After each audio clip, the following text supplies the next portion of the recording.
What is military discipline? Military discipline is that mentality showed in the state of training which renders obedience and proper conduct instinctive under all conditions, sir! Maraming nagsasabi na hindi niya daw recite ang 11 general orders. So ngayon, papatunayan namin sa inyo na recite niya ang 11 general orders. Maraming nagko-comment na nandadaya daw siya. Papatunayan namin sa inyo. Tatakpan natin ang mukha niya. Oh. Wag na sir, wag na takpan yung mukha ko kasi hindi na makikita yung kapugian ko. Pipikit na lang ako, sir. Ay hindi sir, ganito na lang. Hindi na ako titingin sa kamera. Sa'yo na lang ako titingin. Para malaman nila na wala talaga akong binabasa. Oh, okay sir? Sige, sir. What is salute? Salute is the most important form of military courtesy, sir! What is attention? Attention is to stand straight without laughing or smiling, sir! What is courtesy?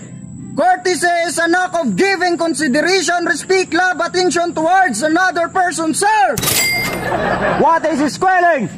Squealing is an act of telling or revealing the secret, and that is punishable by law, sir! What is cadets?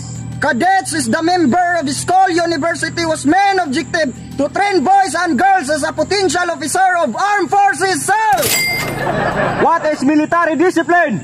Military discipline is that mentality showed in the state of training which renders obedience and proper conduct instinctive under all conditions, sir! What is squad? Squad is small organized group of military personnel, especially a tactical unit that can be easily directed in the field, sir! What are the 11 general orders? Number 1, to take charge of dispose and all government properties in view, sir! Number 2, to walk in a military manner, keeping always on alert and observing everything that takes place within sight or hearing, sir!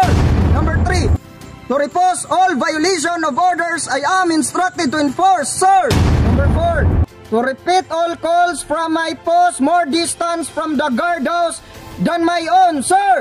Number 5, to quit my post only when properly relieved, sir! Number 6, to receive OB and pass to the sentinel who relieves me all orders from the commanding officer, officers today, officers and non-commissioned officers of the guardhouse only, sir. Number 7, to talk to no one except on the line of duty, sir. Number 8, to give alarm in case of fire or disorder, sir. Number 9, to call the commander of relief in any case not covered by instruction, sir.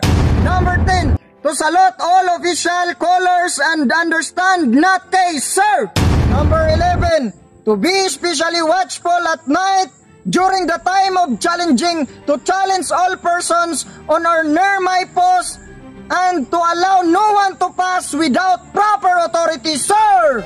Wow, ang galing mo! So, ngayon, katulad ng pinapangako ko sa'yo, na bibigyan kita ng 1 million kapag na-recite mo ang 11 general orders. So, ito ang 1 million. Ito ang pinag-aamutan ng mga bashers mo. So, ito ibibigay ko sa'yo. Galing to sa mga bashers, sure. Sure. So, nag-aamutan sila sa akin, ibibigay nila sa akin kapag na-recite ko ang 11 general orders. Kasi, hindi daw sila naniniwala na hindi ko kaya i-recite. Para sa akin talaga tong 1 million, sir. Oo, sa'yo yan. 1 million to? Opo. Salamat, sir! May 1 million na ako!